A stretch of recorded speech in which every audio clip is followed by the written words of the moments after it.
Siempre decimos que son tantos los cambios que la neurología ha experimentado con el advenimiento de moderna tecnología que muchas veces suministra elementos adecuados de diagnóstico y terapéutica, que bien podríamos afirmar que nos hallamos en las postrimerías de una importante evolución dentro de la misma.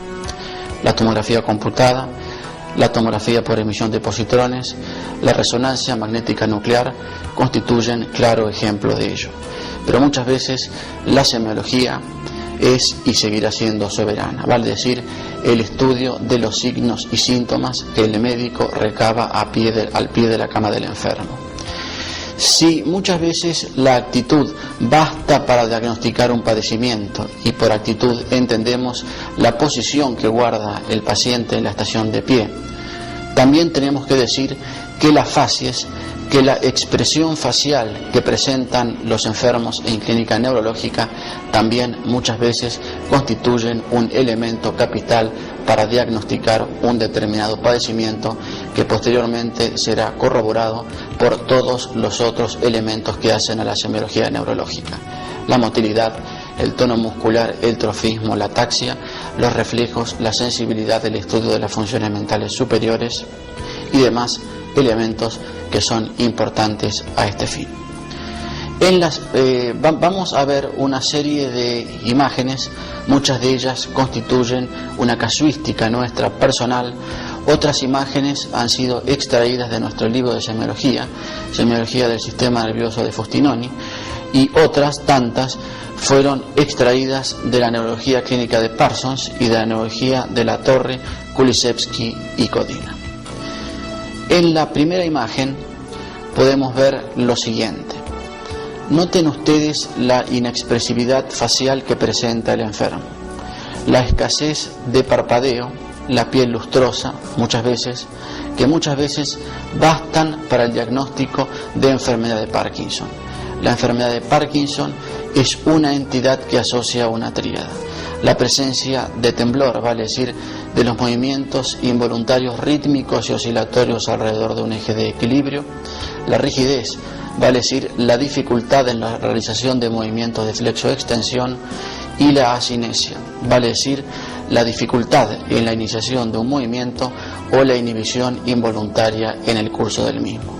Y las facies muchas veces es un elemento capital que, juntamente con la actitud de inflexión, la marcha a pequeños pasos, la disminución de balanceo, los trastornos vegetativos, la diadococinesia, los distintos tipos de temblor, los distintos fenómenos que constituyen la rueda dentada, que es esa hipertonía de tipo extrapiramidal que presentan estos enfermos, y la presencia de reflejos arcaicos, son elementos indispensables para el diagnóstico de esta entidad. En la próxima imagen podemos ver otro enfermo aquejado de este mal. Y noten ustedes no solo la inexpresividad facial, la escasez de parpadeo, sino la boca entreabierta, dejando fluir el enfermo saliva a través de sus comisuras, y la piel lustrosa, la piel seborreica, que es un elemento que hace a los trastornos vegetativos de esta entidad. Si yo tuviera una enfermedad de Parkinson y recurriera a la prueba de Monrad-Krom, haríamos lo siguiente. Monrad-Krom, célebre neurólogo sueco, decía que si a estos enfermos con un papel se le tapaba la parte inferior de la cara y se le decía al mismo que riera o sonriera, el enfermo no podía hacerlo, ya que presentaba una inexpresividad facial superior. Vamos a graficarlo con lo siguiente. Supóngase que yo soy un individuo normal. Hago una risa y noten ustedes la contracción facial en el territorio superior. Mientras que si yo fuera un individuo parkinsoniano y realizara este tipo de movimiento, vean ustedes que cuando el enfermo ríe presenta una inexpresividad en el territorio superior. Esto es un elemento que, insisto, fue descrito por Monrad-Krom, y también hay que tener en cuenta que presentan estos enfermos. En la siguiente imagen vamos a ocuparnos del parkinsonismo de tipo medicamentoso. Sabemos que las fibras colinérgicas en el estriado llevan la musculatura a la rigidez y ejercen una inhibición sobre la capacidad del individuo en la realización de determinado movimiento. Pero a esto se oponen las fibras dopaminérgicas, que parten de esa sustancia que está situada en la parte superior del tronco cerebral y recibe el nombre de mesencéfalo, y es el locus niger o sustancia negra. El locus niger o sustancia negra da origen a las fibras nigroestriadas, que ejercen una inhibición sobre las fibras estriopalidales de naturaleza colinérgica. Pero recordemos que hay ciertas drogas, los tranquilizantes mayores, como las fenotiacinas y butirofenonas, que ejercen un bloqueo sobre los receptores postsinápticos dopaminérgicos. Esto muchas veces puede llevar a lo que se conoce con el nombre de disquinesia tardía, uno de cuyos elementos están constituidos por las disquinesias bucolinguales. En la próxima fotografía podemos ver un enfermo que presenta disquinesias bucolinguales, vale decir, movimientos lentos, estereotipados y continuos que involucran la musculatura de la lengua, la musculatura de los labios y de la mandíbula. Si yo tuviera una disquinesia bucolingual tardía, lo graficaría de la siguiente manera.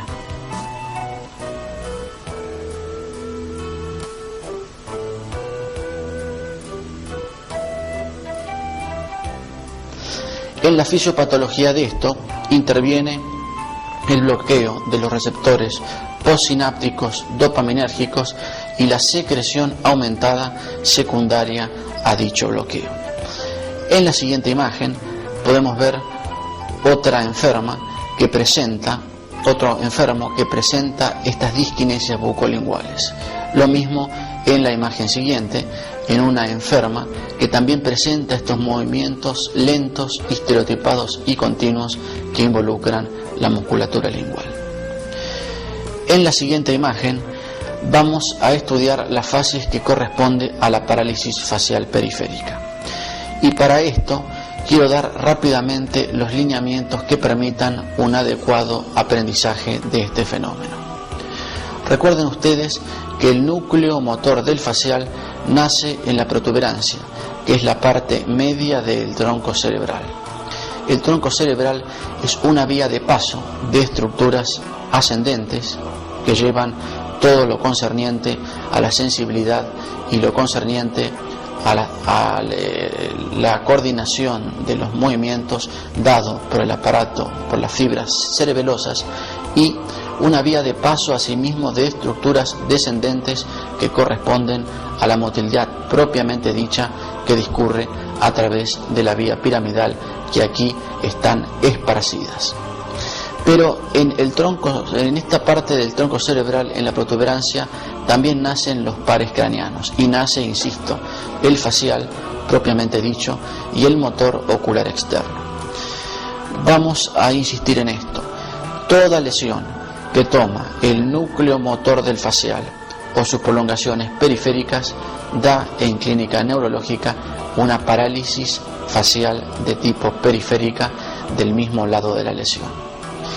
Pero, y lo podemos ver en la próxima imagen, toda lesión, no ya del núcleo motor del tronco cerebral o de sus prolongaciones periféricas, sino de las fibras corticonucleares que a través de las geniculado van a inervar, por así decirlo, los núcleos motores del tronco cerebral y el núcleo motor del facial. Toda lesión de estos haces corticonucleares, de este geniculado, da como fenómeno la producción de una parálisis facial inferior. La razón es obvia y fácil de comprender. Mientras que el núcleo motor del facial superior recibe una doble inervación cortical, vale decir, del mismo hemisferio y del hemisferio contralateral, las fibras destinadas al núcleo motor del facial inferior son predominantemente cruzadas. Esto es el motivo por el cual una lesión de estas fibras corticonucleares, una lesión de esta porción de la piramidal que constituye el geniculado va a dar como resultado una parálisis facial inferior y muchas veces una parálisis del trigémino motor y del hipogloso, que asimismo en contadas oportunidades pueden presentar una inervación predominantemente cruzada. En la próxima fotografía podemos ver la diferencia entonces entre una parálisis facial inferior a la izquierda de la imagen y una parálisis facial periférica a la derecha. Y rápidamente podemos esbozar lo siguiente. En la parálisis facial inferior, el enfermo puede ocluir el ojo, quizás con menos fuerza, quizás ligeramente parético, dando lugar a ese signo que en semiología se conoce con el nombre de signo de las pestañas o signo de Sux, porque del lado afectado, al existir esta paresia, el enfermo deja entrever más nítidamente las pestañas. Mientras que en la derecha de la imagen podemos ver que en la parálisis facial de tipo periférica el enfermo no puede ocluir el ojo. ¿Dónde está la lesión en la parálisis facial periférica que ustedes pueden ver a la derecha de la imagen? La lesión involucra el núcleo motor del facial o sus prolongaciones periféricas, mientras homolaterales, mientras que en la fotografía que vemos a la izquierda de la imagen, en la parálisis facial inferior, las estructuras dañadas son las fibras corticonucleares del hemisferio opuesto. En la próxima imagen podemos ver la semiología que presenta un enfermo con una parálisis facial periférica del lado izquierdo. Noten ustedes la menor existencia de pliegues frontales del lado izquierdo, el borramiento del surco nasogeniano correspondiente.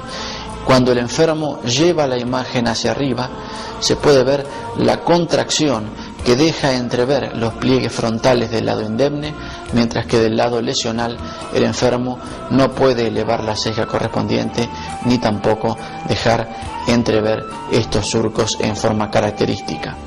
Y en la última imagen podemos comprobar que el enfermo presenta una parálisis facial periférica con lo que se conoce con el nombre de signo de Bell. Cuando el paciente lleva la mirada hacia arriba, el globo ocular se desplaza hacia arriba y hacia afuera, en algunos casos, o hacia arriba y hacia adentro, lo que constituye el signo de Bell y el signo de Bell invertido. Aquí podemos ver una imagen que corresponde a otra parálisis facial de tipo periférica, cuando el enfermo silba del lado sano, puede verse con mayor nitidez la contracción que se ve en la estructura del facial indemne. Obviamente el enfermo presenta una parálisis facial periférica izquierda. Cuando lleva la mirada hacia arriba, se puede ver una vez más que el globo ocular del lado afectado tiene un desplazamiento mayor, excursiona en forma mayor dejando entrever la esclerótica.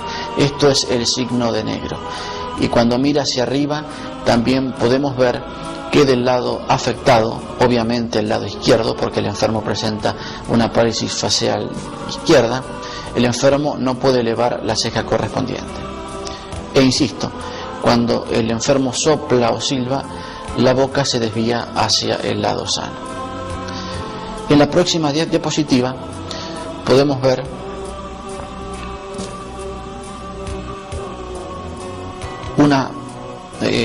un herpes del pabellón auricular, que cuando coexiste con una parálisis facial de tipo periférica constituye el síndrome que se conoce con el nombre de Ramsay-Hunt y es de mal pronóstico.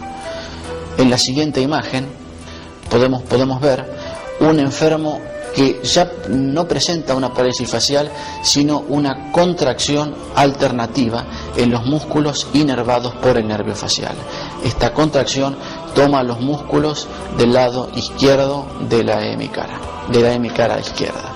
Si yo tuviera un hemiespasmo facial, así se llama esta entidad, lo graficaría de la siguiente manera.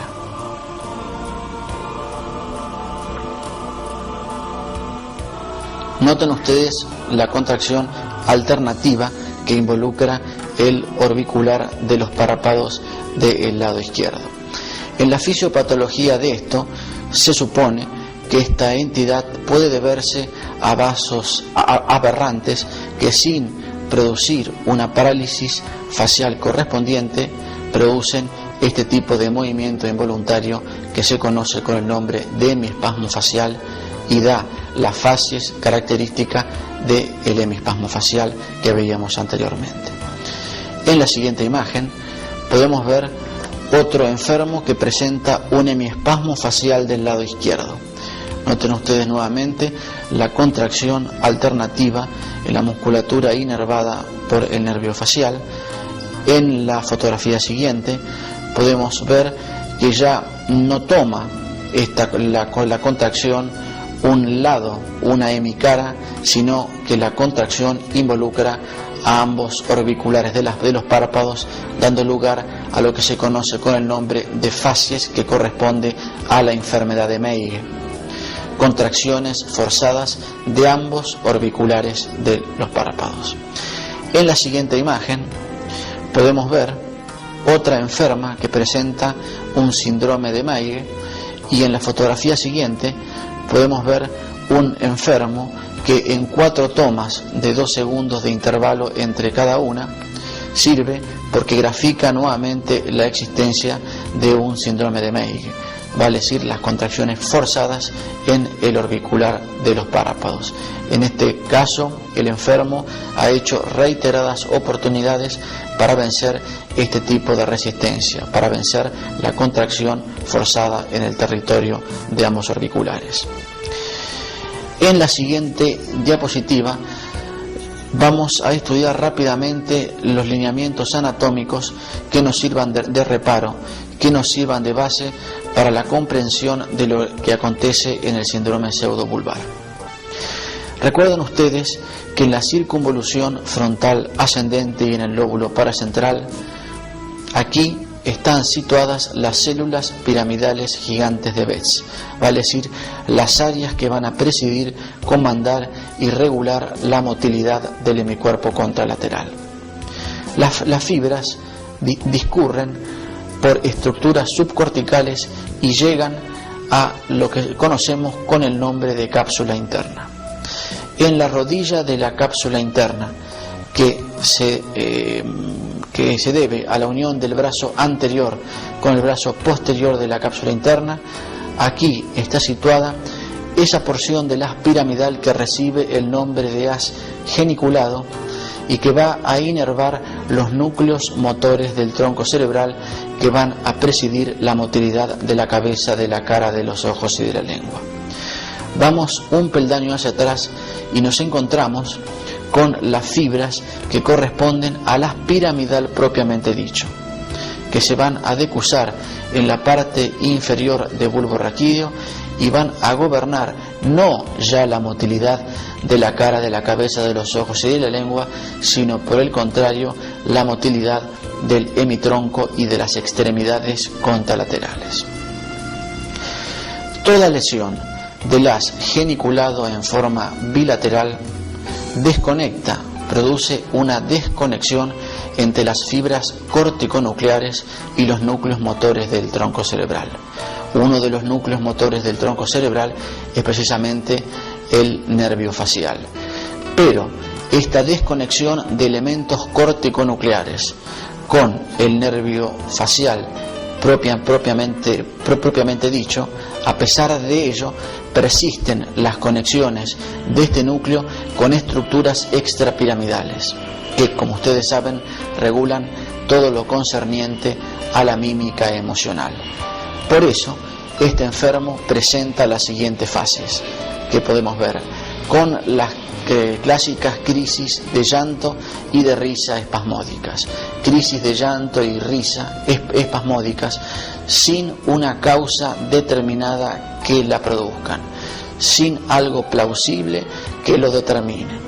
Esto muchas veces, estas fases, constituye uno de los elementos para hacer el diagnóstico de síndrome pseudobulbar.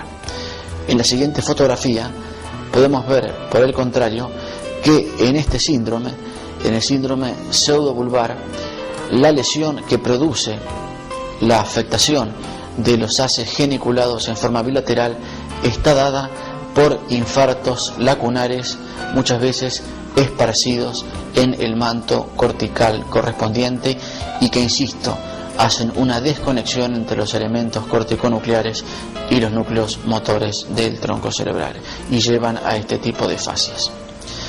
En la siguiente diapositiva podemos ver, o mejor dicho, nos sirve como lineamiento para estudiar lo que acontece con las fases del ictus o de la hemorragia cerebral. Para ello, rápidamente los reparos anatómicos. El centro 8 frontal controla el sexto par contralateral. El sexto par contralateral inerva el músculo recto externo. El globo ocular se desplaza hacia afuera. Pero el motor ocular externo inerva, a su vez, por así decirlo, a través de la cintilla longitudinal posterior o el haz longitudinal medio, el motor ocular común, contralateral con respecto al motor ocular externo, pero homolateral con respecto a donde nace la incitación correspondiente. ¿Cuál es la acción del motor ocular común? Desplazar el globo ocular hacia adentro. Quiere decir que toda incitación que nazca en el centro 8 frontal, si fisiológicamente la producimos, nos va a dar como resultado la desviación de la mirada hacia el lado contralateral. Supongan ustedes que yo hago una estimulación del centro 8 frontal del lado derecho. Esta estimulación nos va a dar como resultado el desplazamiento o la desviación de la mirada hacia el lado contralateral, por lo que hemos explicado anteriormente. Pero en la próxima diapositiva vamos a suponer que el enfermo no tiene una incitación del lado que nazca en el lado derecho frontal correspondiente, sino que presenta una lesión. Y si la incitación la hemos graficado con el puño cerrado, la lesión la vamos a graficar con la mano abierta. Predominan las influencias del hemisferio contralateral y la mirada se dirige hacia el mismo lado de la lesión. Si nosotros queremos graficar esto con determinado apotegma, podemos decir lo siguiente para no olvidarlo nunca más. A los que están arriba los miran todos y al que está abajo no lo mira nadie. Cuando la lesión es alta, cuando la lesión involucra las estructuras hemisféricas en donde nace la incitación correspondiente, la mirada se dirige hacia el mismo lado de la lesión. Cuando la lesión está situada no en elementos corticales, sino en estructuras que hacen al tronco cerebral y particularmente en estructuras protuberanciales, la mirada se dirige hacia el lado opuesto a la lesión, que es el mismo lado en el cual el enfermo tiene la hemiplegia correspondiente. Por eso, este último apotegma, para esto último decimos al que está abajo no lo mira nadie. Cuando la lesión es baja, los ojos se desplazan hacia el lado opuesto a la lesión. Bien, en la próxima fotografía podemos ver con toda nitidez las fases que hace al accidente cerebrovascular o al ictus cerebrovascular. Por lo que hemos explicado anteriormente, esta enferma tiene una lesión hemisférica del lado derecho. Predominan las influencias contralaterales y vean ustedes que la desviación es hacia el mismo lado de la lesión, mientras que en la parte inferior de la musculatura facial, la enferma en cada movimiento expiratorio abulta la mejilla en forma correspondiente de la siguiente manera.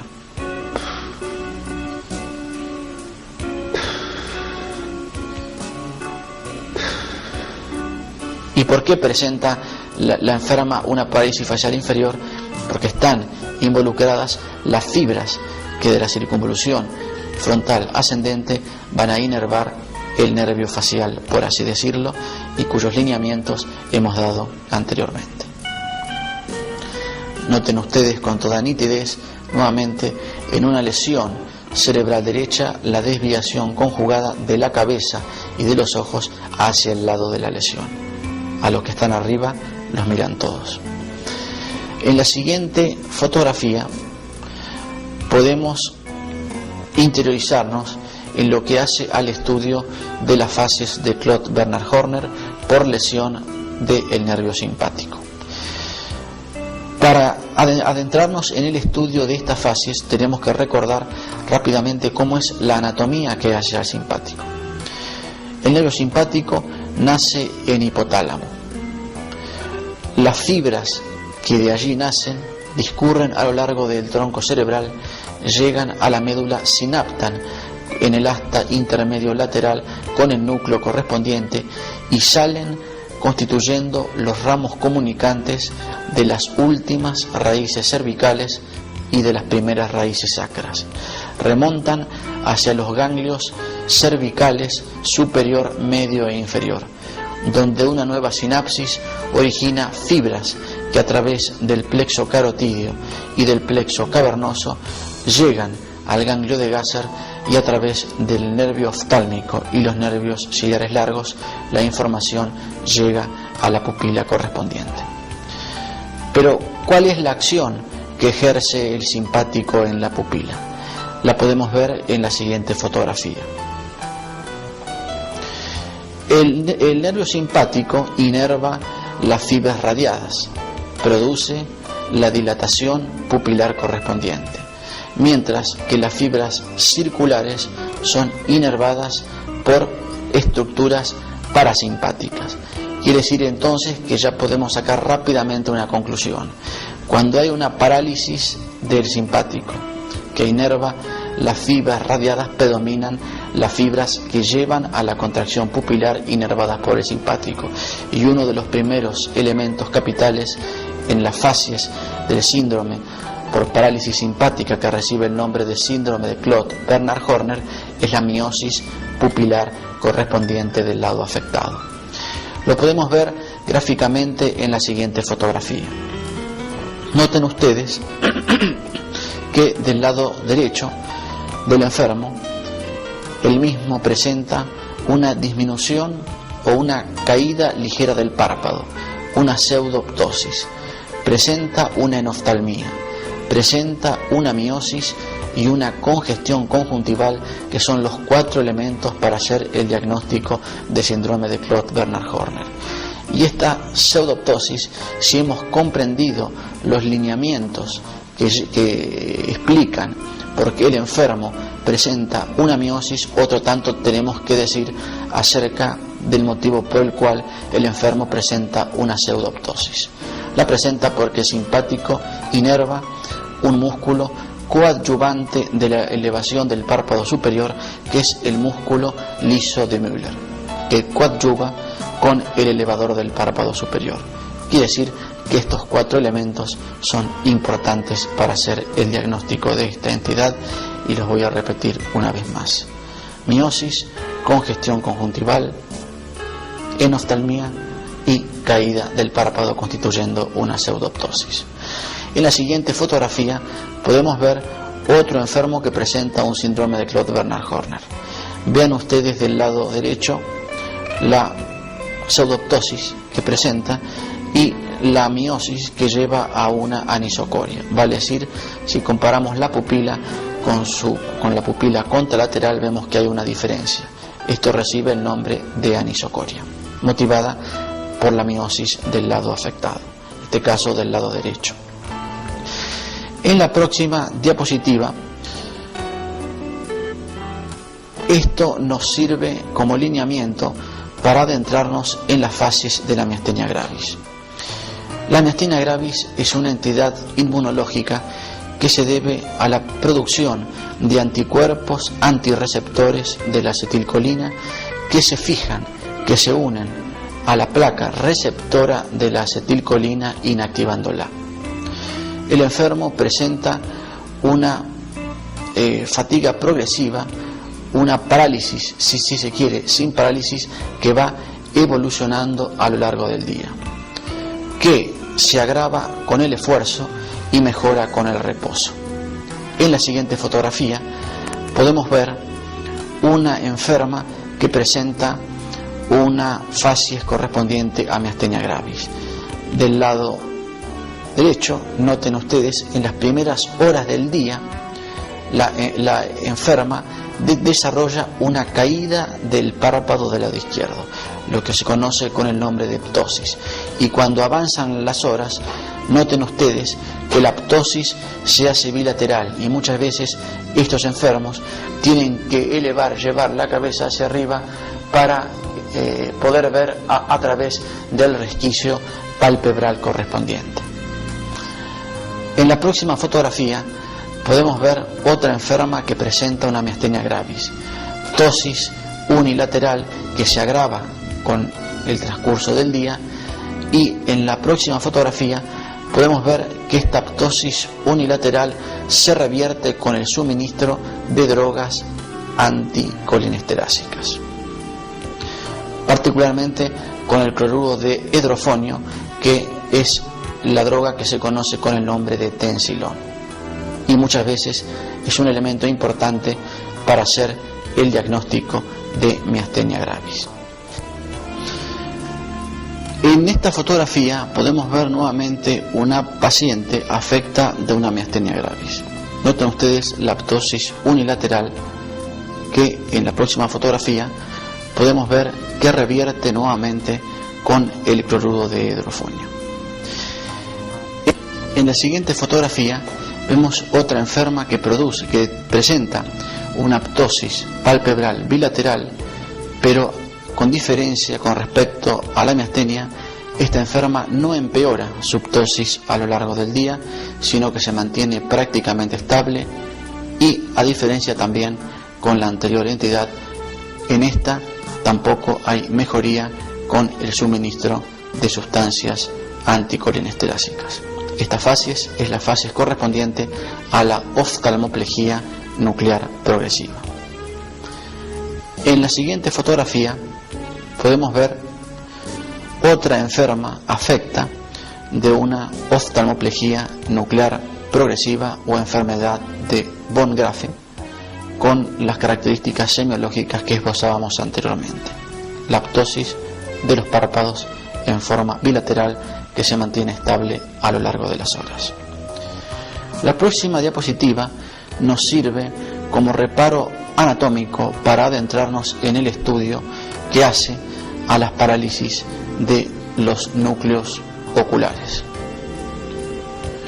Recuerden ustedes que el recto externo desplaza el globo ocular hacia afuera. El recto interno, por el contrario, lleva el globo ocular hacia adentro. El recto superior lleva o desplaza el globo ocular hacia arriba cuando está en abducción, y en aducción es rotador interno. Por el contrario, el oblicuo menor o inferior lleva el ojo hacia arriba cuando está en aducción, pero cuando está en abducción es rotador externo. Y finalmente, el recto inferior lleva el globo ocular hacia abajo cuando éste se encuentra en abducción, y cuando está en aducción es rotador externo, y el oblicuo mayor o superior lleva el globo ocular hacia abajo cuando está en aducción, mientras que cuando está en abducción es rotador interno. ¿Cómo se produce la inervación de los nervios oculomotores? También podemos verlo en la diapositiva anterior. Tenemos que decir lo siguiente: todos los músculos son inervados por el motor ocular común, a diferencia del recto externo, que es inervado por el motor ocular externo, y el oblicuo mayor o superior, que es inervado por el nervio patético. Ya nos adentramos en el estudio que hace a lo que ocurre en las parálisis oculares. En la próxima diapositiva podemos ver una enferma que presenta una caída del párpado, una ptosis del lado derecho. Presenta una parálisis del motor ocular común. ¿Y por qué presenta el motor ocular común una ptosis? Presenta porque el motor ocular común, además de inervar los músculos que hacen al gobierno de la oculomotricidad, preside la inervación del elevador del párpado superior. En la próxima fotografía podemos ver que cuando se eleva pasivamente el párpado del enfermo, el globo ocular se desplaza hacia afuera, porque predominan las influencias del recto externo inervado por el motor ocular externo. En la próxima imagen podemos ver una enferma que presenta una parálisis del motor ocular común del lado derecho. Cuando el examinador eleva pasivamente el párpado, noten el desplazamiento del globo ocular hacia afuera y note también la anisocoria que presenta la enferma. Vean la diferencia en el tamaño pupilar correspondiente. Obviamente, la midriasis que se ve del lado afecto es porque predominan las influencias simpáticas que llevan a la dilatación pupilar correspondiente. En la próxima imagen podemos ver otra enferma que presenta una caída del párpado, una ptosis del lado afectada motivada nuevamente por una parálisis del motor ocular común. En la siguiente fotografía, cuando el examinador dirige pasivamente la mirada hacia la derecha en el enfermo, noten ustedes que no se produce ningún tipo de limitación ni en la aducción ni en la abducción de los ojos correspondientes. En la siguiente imagen vemos sin embargo que cuando el examinador desplaza los glóbulos oculares hacia la derecha, hay una limitación en la aducción del ojo del lado derecho del enfermo. Obviamente la razón es fácil de comprender. Se afecta el músculo recto interno inervado por el motor ocular común. Pero vean ustedes también que la paciente presenta una anisocoria, una desigualdad en el diámetro pupilar correspondiente, motivado por la predominancia de las fibras simpáticas del lado afecto que llevan la musculatura pupilar a la dilatación correspondiente. En la próxima imagen vemos que cuando a esta enferma se le hace el estudio de la motilidad ocular inferior pasivamente, se puede ver la limitación en la excursión o en el descenso del ojo afecto. Aquí está comprometido el músculo recto inferior, que también es inervado por el motor ocular común. En la próxima imagen estudiamos la parálisis del motor ocular externo. Este enfermo presenta una parálisis del motor ocular externo del lado derecho. El paciente dirige su ojo hacia adentro, predominan las influencias del recto interno inervado por el motor ocular común. En la próxima imagen podemos hacer rápidamente la diferencia entre una parálisis del motor ocular común en la parte superior de la fotografía y una parálisis del motor ocular externo en la parte inferior de la misma. Cuando el examinador estudia la oculomotricidad produciendo el desplazamiento de la mirada hacia la derecha en la parte superior de la fotografía, se puede ver una limitación en la aducción del ojo afecto, mientras que en la parte inferior de la fotografía, cuando se le estudia al enfermo la oculomotricidad llevando la mirada hacia la izquierda, pueden ver ustedes una limitación en el desplazamiento, es decir, en la dirección hacia afuera, en la abducción del ojo del lado afectado. Parálisis del motor ocular externo.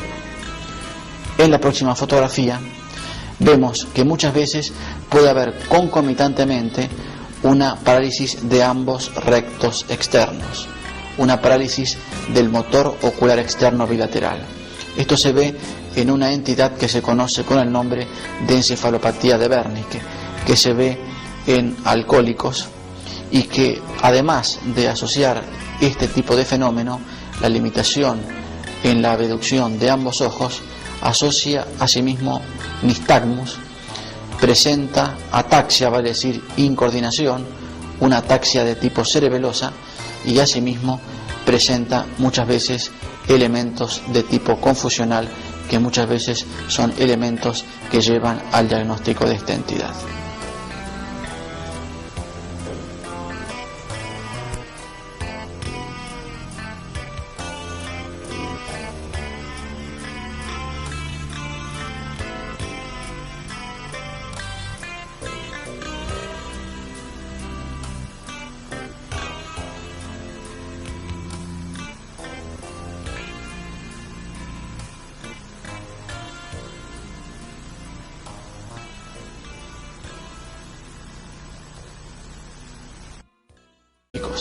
Esto muchas veces puede llevar a lo que se conoce con el nombre de disquinesia tardía, uno de cuyos elementos están constituidos por las disquinesias bucolinguales.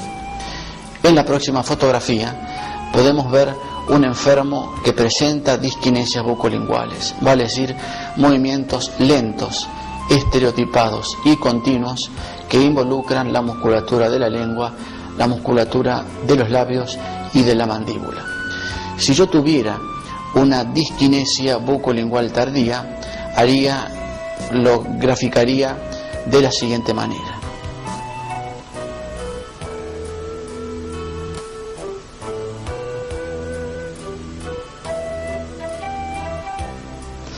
En la fisiopatología de esto interviene el bloqueo de los receptores postsinápticos dopaminérgicos y la secreción aumentada secundaria a dicho bloqueo.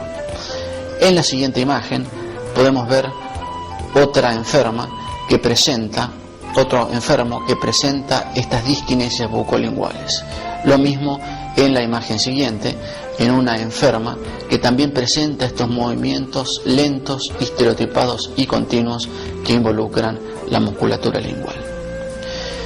En la siguiente imagen vamos a estudiar las fases que corresponde a la parálisis facial periférica. Y para esto quiero dar rápidamente los lineamientos que permitan un adecuado aprendizaje de este fenómeno. Recuerden ustedes que el núcleo motor del facial nace en la protuberancia, que es la parte media del tronco cerebral. El tronco cerebral es una vía de paso de estructuras ascendentes que llevan todo lo concerniente a la sensibilidad y lo concerniente a la coordinación de los movimientos dado por el aparato, por las fibras cerebelosas, y una vía de paso asimismo de estructuras descendentes que corresponden a la motilidad propiamente dicha, que discurre a través de la vía piramidal, que aquí están esparcidas. Pero en esta parte del tronco cerebral, en la protuberancia, también nacen los pares craneanos, y nace, insisto, el facial propiamente dicho y el motor ocular externo. Vamos a insistir en esto. Toda lesión que toma el núcleo motor del facial o sus prolongaciones periféricas da en clínica neurológica una parálisis facial de tipo periférica del mismo lado de la lesión. Pero, y lo podemos ver en la próxima imagen, toda lesión, no ya del núcleo motor del tronco cerebral o de sus prolongaciones periféricas, sino de las fibras corticonucleares que a través de las geniculado van a inervar, por así decirlo, los núcleos motores del tronco cerebral y el núcleo motor del facial. Toda lesión de estos haces corticonucleares, de este geniculado, da como fenómeno la producción de una parálisis facial inferior. La razón es obvia y fácil de comprender. Mientras que el núcleo motor del facial superior recibe una doble inervación cortical, vale decir, del mismo hemisferio y del hemisferio contralateral, las fibras destinadas al núcleo motor del facial inferior son predominantemente cruzadas. Esto es el motivo por el cual una lesión de estas fibras corticonucleares, una lesión de esta porción de la piramidal que constituye el geniculado, va a dar como resultado una parálisis facial inferior y muchas veces una parálisis del trigémino motor y del hipogloso, que asimismo en contadas oportunidades pueden presentar una inervación predominantemente cruzada. En la próxima fotografía podemos ver la diferencia entonces entre una parálisis facial inferior a la izquierda de la imagen y una parálisis facial periférica a la derecha. Y rápidamente podemos esbozar lo siguiente.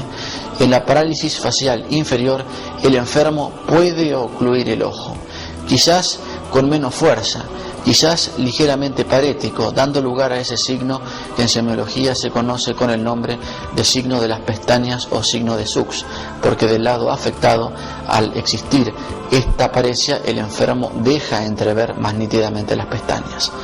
Mientras que en la derecha de la imagen podemos ver que en la parálisis facial de tipo periférica el enfermo no puede ocluir el ojo.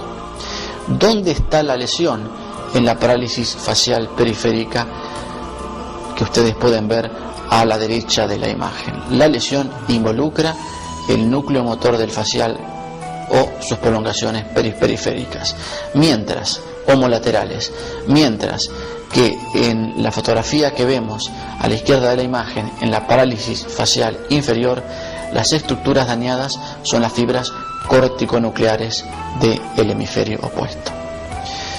En la próxima imagen podemos ver la semiología que presenta un enfermo con una parálisis facial periférica del lado izquierdo.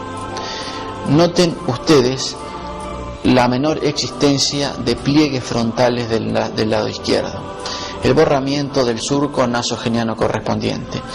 Cuando el enfermo lleva la imagen hacia arriba, se puede ver la contracción que deja entrever los pliegues frontales del lado indemne, mientras que del lado lesional el enfermo no puede elevar la ceja correspondiente ni tampoco dejar entrever estos surcos en forma característica.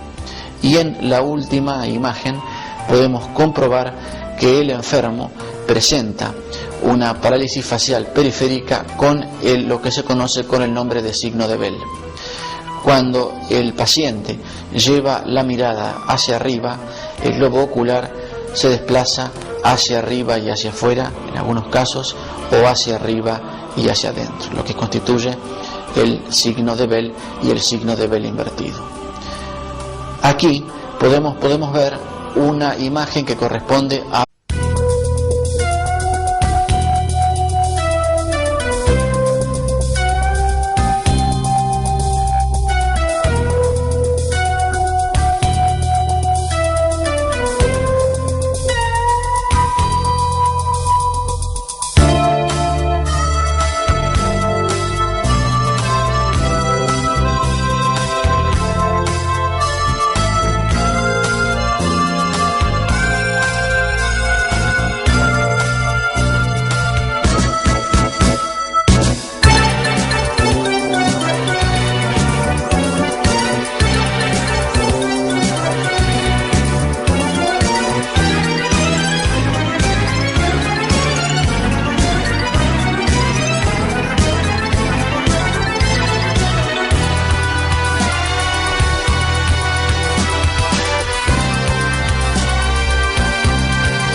Siempre decimos que son tantos los cambios que la neurología ha experimentado con el advenimiento de moderna tecnología que muchas veces suministra elementos adecuados de diagnóstico y terapéutica, que bien podríamos afirmar que nos hallamos en las postrimerías de una importante evolución dentro de la misma. La tomografía computada, la tomografía por emisión de positrones, la resonancia magnética nuclear constituyen claro ejemplo de ello. Pero muchas veces la semiología es y seguirá siendo soberana, vale decir, el estudio de los signos y síntomas que el médico recaba al pie de la cama del enfermo. Si muchas veces la actitud basta para diagnosticar un padecimiento, y por actitud entendemos la posición que guarda el paciente en la estación de pie, también tenemos que decir que las facies, que la expresión facial que presentan los enfermos en clínica neurológica también muchas veces constituyen un elemento capital para diagnosticar un determinado padecimiento que posteriormente será corroborado por todos los otros elementos que hacen a la semiología neurológica: la motilidad, el tono muscular, el trofismo, la ataxia, los reflejos, la sensibilidad del estudio de las funciones mentales superiores y demás elementos que son importantes a este fin. Vamos a ver una serie de imágenes, muchas de ellas constituyen una casuística nuestra personal, otras imágenes han sido extraídas de nuestro libro de semiología del sistema nervioso de Fustinoni, y otras tantas fueron extraídas de la neurología clínica de Parsons y de la neurología de la Torre, Kulisevsky y Codina. En la primera imagen podemos ver lo siguiente. Noten ustedes la inexpresividad facial que presenta el enfermo, la escasez de parpadeo, la piel lustrosa, muchas veces bastan para el diagnóstico de enfermedad de Parkinson. La enfermedad de Parkinson es una entidad que asocia una tríada: la presencia de temblor, vale decir, de los movimientos involuntarios rítmicos y oscilatorios alrededor de un eje de equilibrio; la rigidez, vale decir, la dificultad en la realización de movimientos de flexo-extensión; y la asinesia, vale decir, la dificultad en la iniciación de un movimiento o la inhibición involuntaria en el curso del mismo.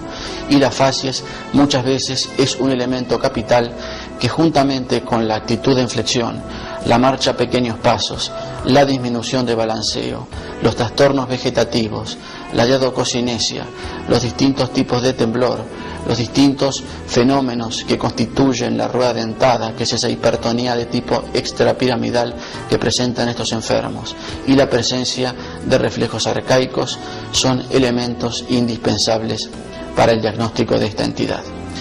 En la próxima imagen podemos ver otro enfermo aquejado de este mal. Y noten ustedes no solo la inexpresividad facial, la escasez de parpadeo, sino la boca entreabierta, dejando fluir el enfermo saliva a través de sus comisuras, y la piel lustrosa, la piel seborreica, que es un elemento que hace a los trastornos vegetativos de esta entidad. Si yo tuviera una enfermedad de Parkinson y recurriera a la prueba de Monrad-Krom, haríamos lo siguiente. Monrad-Krom, célebre neurólogo sueco, decía que si a estos enfermos con un papel se le tapaba la parte inferior de la cara y se le decía al mismo que riera o sonriera, el enfermo no podía hacerlo, ya que presentaba una inexpresividad facial superior. Vamos a graficarlo con lo siguiente. Supóngase que yo soy un individuo normal. Hago una risa y noten ustedes la contracción facial en el territorio superior. Mientras que si yo fuera un individuo parkinsoniano y realizara este tipo de movimiento, vean ustedes que cuando el enfermo ríe presenta una inexpresividad en el territorio superior. Esto es un elemento que, insisto, fue descrito por Monrad-Krom, y también hay que tener en cuenta que presentan estos enfermos. En la siguiente imagen vamos a ocuparnos del parkinsonismo de tipo medicamentoso. Sabemos que las fibras colinérgicas en el estriado llevan la musculatura a la rigidez y ejercen una inhibición sobre la capacidad del individuo en la realización de determinado movimiento. Pero a esto se oponen las fibras dopaminérgicas, que parten de esa sustancia que está situada en la parte superior del tronco cerebral y recibe el nombre de mesencéfalo, y es el locus niger o sustancia negra. El locus niger o sustancia negra da origen a las fibras nigroestriadas, que ejercen una inhibición sobre las fibras estiopalidales de naturaleza colinérgica. Pero recordemos que hay ciertas drogas, los tranquilizantes mayores, como las fenotiacinas y butirofenonas, que ejercen un bloqueo sobre los receptores postsinápticos dopaminérgicos. Otra parálisis facial de tipo periférica, cuando el enfermo silba del lado sano, puede verse con mayor nitidez la contracción que se ve en la estructura del facial indemne. Obviamente el enfermo presenta una parálisis facial periférica izquierda. Cuando lleva la mirada hacia arriba, se puede ver una vez más que el globo ocular del lado afectado tiene un desplazamiento mayor, excursiona en forma mayor, dejando entrever la esclerótica. Esto es el signo de negro. Y cuando mira hacia arriba, también podemos ver que del lado afectado, obviamente el lado izquierdo, porque el enfermo presenta una parálisis facial izquierda, el enfermo no puede elevar la ceja correspondiente. E insisto, cuando el enfermo sopla o silba, la boca se desvía hacia el lado sano. En la próxima diapositiva podemos ver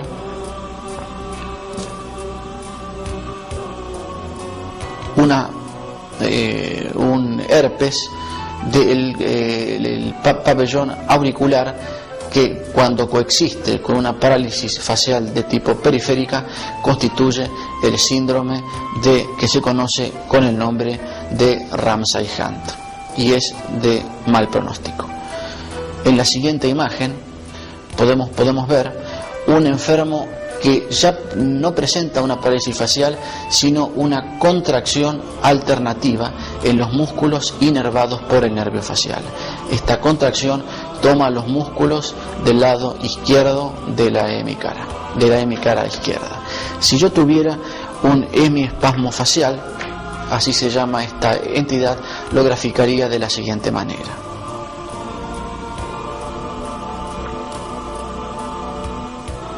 Noten ustedes la contracción alternativa que involucra el orbicular de los párpados del lado izquierdo.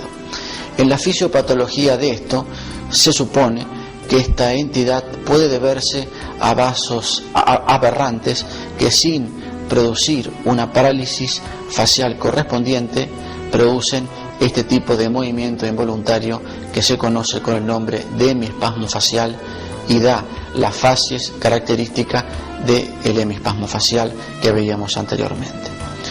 En la siguiente imagen podemos ver otro enfermo que presenta un hemiespasmo facial del lado izquierdo. Noten ustedes nuevamente la contracción alternativa en la musculatura inervada por el nervio facial. En la fotografía siguiente podemos ver que ya no toma la contracción un lado, una hemicara, sino que la contracción involucra a ambos orbiculares de los párpados, dando lugar a lo que se conoce con el nombre de facies, que corresponde a la enfermedad de Meige. Contracciones forzadas de ambos orbiculares de los párpados. En la siguiente imagen podemos ver otra enferma que presenta un síndrome de Meige, y en la fotografía siguiente podemos ver un enfermo que en 4 tomas de 2 segundos de intervalo entre cada una sirve porque grafica nuevamente la existencia de un síndrome de Meige, vale decir, las contracciones forzadas en el orbicular de los párpados. En este caso, el enfermo ha hecho reiteradas oportunidades para vencer este tipo de resistencia, para vencer la contracción forzada en el territorio de ambos orbiculares. En la siguiente diapositiva vamos a estudiar rápidamente los lineamientos anatómicos que nos sirvan de reparo, que nos sirvan de base para la comprensión de lo que acontece en el síndrome pseudobulbar. Recuerden ustedes que en la circunvolución frontal ascendente y en el lóbulo paracentral, aquí están situadas las células piramidales gigantes de Betz, vale decir, las áreas que van a presidir, comandar y regular la motilidad del hemicuerpo contralateral. Las fibras discurren por estructuras subcorticales y llegan a lo que conocemos con el nombre de cápsula interna. En la rodilla de la cápsula interna, que se debe a la unión del brazo anterior con el brazo posterior de la cápsula interna, aquí está situada esa porción del haz piramidal que recibe el nombre de haz geniculado y que va a inervar los núcleos motores del tronco cerebral que van a presidir la motilidad de la cabeza, de la cara, de los ojos y de la lengua. Vamos un peldaño hacia atrás y nos encontramos con las fibras que corresponden al haz piramidal propiamente dicho, que se van a decusar en la parte inferior del bulbo raquídeo y van a gobernar no ya la motilidad de la cara, de la cabeza, de los ojos y de la lengua, sino por el contrario la motilidad del hemitronco y de las extremidades contralaterales. Toda lesión del haz geniculado en forma bilateral desconecta, produce una desconexión entre las fibras corticonucleares y los núcleos motores del tronco cerebral. Uno de los núcleos motores del tronco cerebral es precisamente el nervio facial. Pero esta desconexión de elementos corticonucleares con el nervio facial propiamente dicho, a pesar de ello, persisten las conexiones de este núcleo con estructuras extrapiramidales, que, como ustedes saben, regulan todo lo concerniente a la mímica emocional. Por eso, este enfermo presenta las siguientes fases que podemos ver, con las clásicas crisis de llanto y de risa espasmódicas, crisis de llanto y risa espasmódicas sin una causa determinada que la produzcan, sin algo plausible que lo determine. Esto muchas veces, estas fases constituye uno de los elementos para hacer el diagnóstico de síndrome de una conclusión. Cuando hay una parálisis del simpático que inerva las fibras radiadas, predominan las fibras que llevan a la contracción pupilar inervadas por el simpático, y uno de los primeros elementos capitales en las fases del síndrome por parálisis simpática, que recibe el nombre de síndrome de Claude-Bernard-Horner, es la miosis pupilar correspondiente del lado afectado. Lo podemos ver gráficamente en la siguiente fotografía. Noten ustedes que del lado derecho del enfermo, el mismo presenta una disminución o una caída ligera del párpado, una pseudoptosis, presenta una enoftalmía, presenta una miosis y una congestión conjuntival, que son los 4 elementos para hacer el diagnóstico de síndrome de Claude-Bernard-Horner. Y esta pseudoptosis, si hemos comprendido los lineamientos que explican por qué el enfermo presenta una miosis, otro tanto tenemos que decir acerca del motivo por el cual el enfermo presenta una pseudoptosis. La presenta porque el simpático inerva un músculo coadyuvante de la elevación del párpado superior, que es el músculo liso de Müller, que coadyuva con el elevador del párpado superior. Quiere decir que estos 4 elementos son importantes para hacer el diagnóstico de esta entidad, y los voy a repetir una vez más: miosis, congestión conjuntival, enoftalmía y caída del párpado constituyendo una pseudoptosis. En la siguiente fotografía podemos ver otro enfermo que presenta un síndrome de Claude-Bernard-Horner. Vean ustedes del lado derecho la pseudoptosis que presenta y la miosis que lleva a una anisocoria. Vale decir, si comparamos la pupila con la pupila contralateral, vemos que hay una diferencia. Esto recibe el nombre de anisocoria, motivada por la miosis del lado afectado, en este caso del lado derecho. En la próxima diapositiva, esto nos sirve como lineamiento para adentrarnos en las fases de la miastenia gravis. La miastenia gravis es una entidad inmunológica que se debe a la producción de anticuerpos antirreceptores de la acetilcolina que se fijan que se unen a la placa receptora de la acetilcolina inactivándola. El enfermo presenta una fatiga progresiva, una parálisis, si se quiere, sin parálisis, que va evolucionando a lo largo del día, que se agrava con el esfuerzo y mejora con el reposo. En la siguiente fotografía podemos ver una enferma que presenta una facies correspondiente a miastenia gravis. Del lado derecho, noten ustedes, en las primeras horas del día, la enferma desarrolla una caída del párpado del lado izquierdo, lo que se conoce con el nombre de ptosis. Y cuando avanzan las horas, noten ustedes que la ptosis se hace bilateral y muchas veces estos enfermos tienen que llevar la cabeza hacia arriba para poder ver a través del resquicio palpebral correspondiente. En la próxima fotografía podemos ver otra enferma que presenta una miastenia gravis, ptosis unilateral que se agrava con el transcurso del día, y en la próxima fotografía podemos ver que esta ptosis unilateral se revierte con el suministro de drogas anticolinesterásicas, particularmente con el cloruro de hidrofonio, que es la droga que se conoce con el nombre de tensilón, y muchas veces es un elemento importante para hacer el diagnóstico de miastenia gravis. En esta fotografía podemos ver nuevamente una paciente afecta de una miastenia gravis. Noten ustedes la ptosis unilateral, que en la próxima fotografía podemos ver que revierte nuevamente con el cloruro de hidrofonio. En la siguiente fotografía vemos otra enferma que presenta una ptosis palpebral bilateral, pero con diferencia con respecto a la miastenia.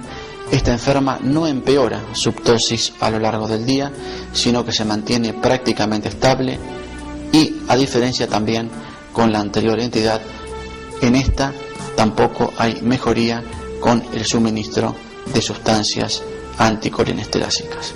Esta facies es la facies correspondiente a la oftalmoplegia nuclear progresiva. En la siguiente fotografía podemos ver otra enferma afecta de una oftalmoplegia nuclear progresiva o enfermedad de von Grafen, con las características semiológicas que esbozábamos anteriormente. La ptosis de los párpados en forma bilateral que se mantiene estable a lo largo de las horas. La próxima diapositiva nos sirve como reparo anatómico para adentrarnos en el estudio que hace a las parálisis de los núcleos oculares. Recuerden ustedes que el recto externo desplaza el globo ocular hacia afuera. El recto interno, por el contrario, lleva el globo ocular hacia adentro. El recto superior lleva o desplaza el globo ocular hacia arriba cuando está en abducción, y en aducción es rotador interno. Por el contrario, el oblicuo menor o inferior lleva el ojo hacia arriba cuando está en aducción, pero cuando está en abducción es rotador externo.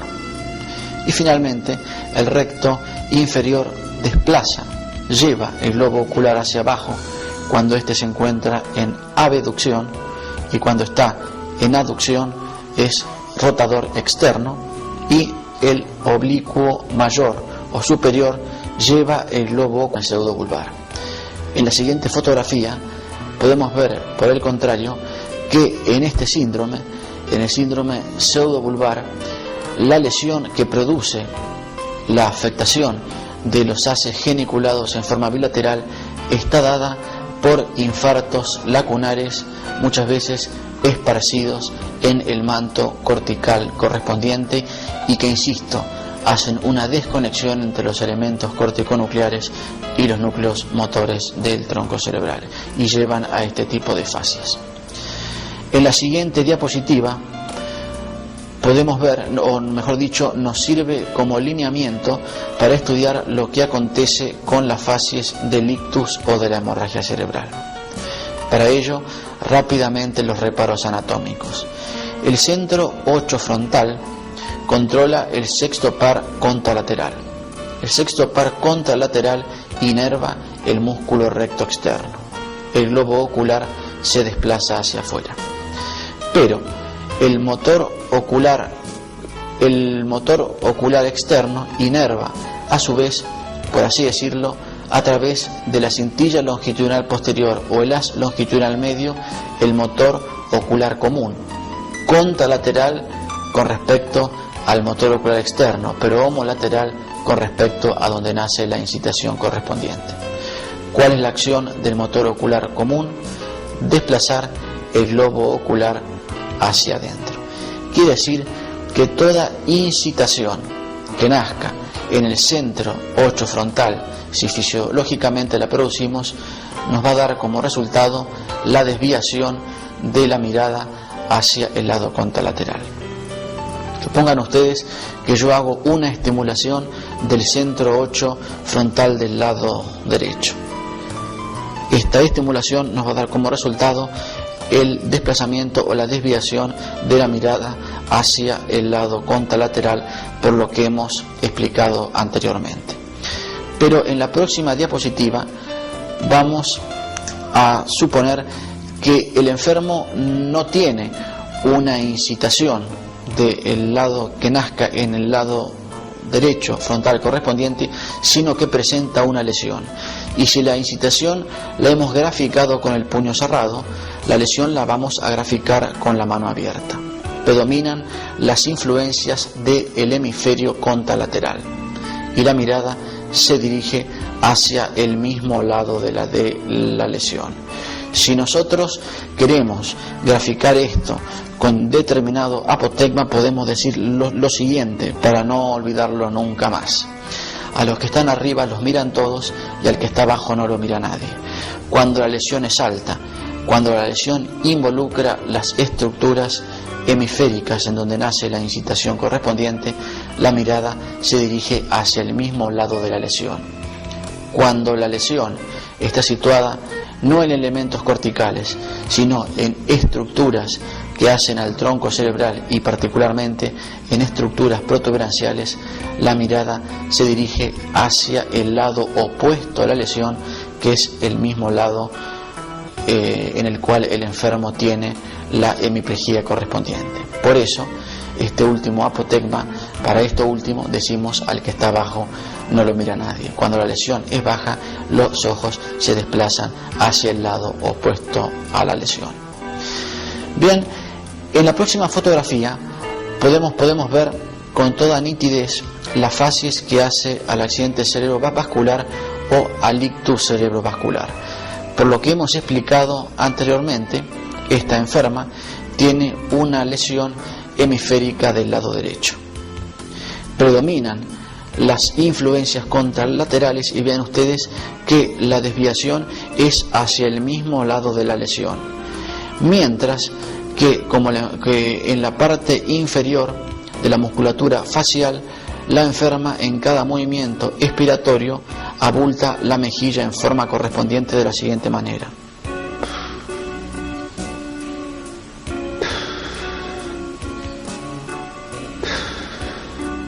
¿Y por qué presenta la enferma una parálisis facial inferior? Porque están involucradas las fibras que de la circunvolución frontal ascendente van a inervar el nervio facial, por así decirlo, y cuyos lineamientos hemos dado anteriormente. Noten ustedes con toda nitidez, nuevamente, en una lesión cerebral derecha, la desviación conjugada de la cabeza y de los ojos hacia el lado de la lesión. A los que están arriba los miran todos. En la siguiente fotografía podemos interiorizarnos en lo que hace al estudio de las facies de Claude-Bernard-Horner por lesión del nervio simpático. Para adentrarnos en el estudio de estas facies tenemos que recordar rápidamente cómo es la anatomía que hace al simpático. El nervio simpático nace en hipotálamo. Las fibras que de allí nacen discurren a lo largo del tronco cerebral, llegan a la médula, sinaptan en el asta intermedio lateral con el núcleo correspondiente y salen constituyendo los ramos comunicantes de las últimas raíces cervicales y de las primeras raíces sacras. Remontan hacia los ganglios cervicales superior, medio e inferior, donde una nueva sinapsis origina fibras que a través del plexo carotídeo y del plexo cavernoso llegan al ganglio de Gasser, y a través del nervio oftálmico y los nervios ciliares largos la información llega a la pupila correspondiente. Pero, ¿cuál es la acción que ejerce el simpático en la pupila? La podemos ver en la siguiente fotografía. El nervio simpático inerva las fibras radiadas, produce la dilatación pupilar correspondiente, mientras que las fibras circulares son inervadas por estructuras parasimpáticas. Quiere decir entonces que ya podemos sacar rápidamente